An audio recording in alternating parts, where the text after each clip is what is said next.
അസതോമാ സദ്ഗമയ തമസോമാ ജ്യോതിർഗമയ മൃത്യോമാ അമൃതം ഗമയ. അസതോമാ സദ്ഗമയ, അസത്യത്തിൽ നിന്ന് സത്യത്തിൻ്റെതായ മാർഗങ്ങളിലേക്ക് യാത്ര ചെയ്യണം എന്നാണ് പറയുക. അസത്യം, തെറ്റുകൾ ചെയ്യാത്തതായ ആരും ഉണ്ടാവില്ല. ചെയ്ത തെറ്റുകൾ വീണ്ടും വീണ്ടും ആവർത്തിക്കാതിരിക്കാനുള്ള ത്വര മനുഷ്യനുണ്ടാവണം. അതാണ് വേണ്ടത്.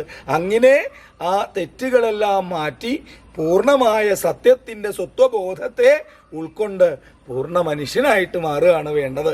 അവിടെയാണ് അറിവിനെ തിരിച്ചറിവാക്കി മാറ്റേണ്ടത്. മാത്രമല്ല, തമസോമാ ജ്യോതിർഗമയ, ഇരുട്ടിൽ നിന്ന് പ്രകാശത്തിലേക്ക്, അജ്ഞതയിൽ നിന്ന് അറിവിലേക്കുള്ള പ്രയാണം അത് മനുഷ്യനുണ്ടാവണം. എന്താ അത് കാരണം?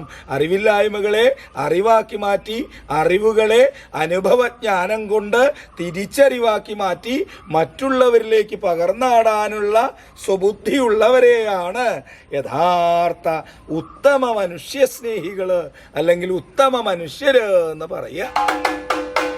മൃത്യോമാ അമൃതം ഗമയ, മരണത്തിൽ നിന്ന് അമരത്വത്തിലേക്ക് ജീവിച്ചിരിക്കുന്ന സമയത്ത് മറ്റുള്ളവരെ, പാവപ്പെട്ടവരെ സഹായിച്ചുകൊണ്ട്, ഉത്കൃഷ്ടമായ കർമ്മധർമ്മങ്ങളെ ചെയ്തുകൊണ്ട്, മറ്റുള്ളവർക്ക് ഗുണപരമായ ചെയ്തികളെ ചെയ്തുകൊണ്ട്, മറ്റുള്ളവരുടെ മനസ്സിൽ, വരും തലമുറകളുടെ മനസ്സിലേക്ക് മനുഷ്യനായി എന്നും ഓർമ്മകളിൽ നിലനിൽക്കും വിധത്തിലുള്ള കർമ്മങ്ങളെ ചെയ്ത് ആ ശാശ്വതമായ സത്യമാകുന്ന മരണത്തിലേക്ക് ലയിക്കണം. അപ്പോഴാണ് നിത്യജീവൻ ഇവിടെ ഉണ്ടാവുക. ആ ജന്മം കൊണ്ട് ഉത്കൃഷ്ടമാക്കാൻ തൻ്റെ പെരുമാറ്റം കൊണ്ട് സാധിക്കണം. അതിന് എല്ലാവർക്കും സാധിക്കട്ടെ എന്ന് പ്രാർത്ഥിക്കണം.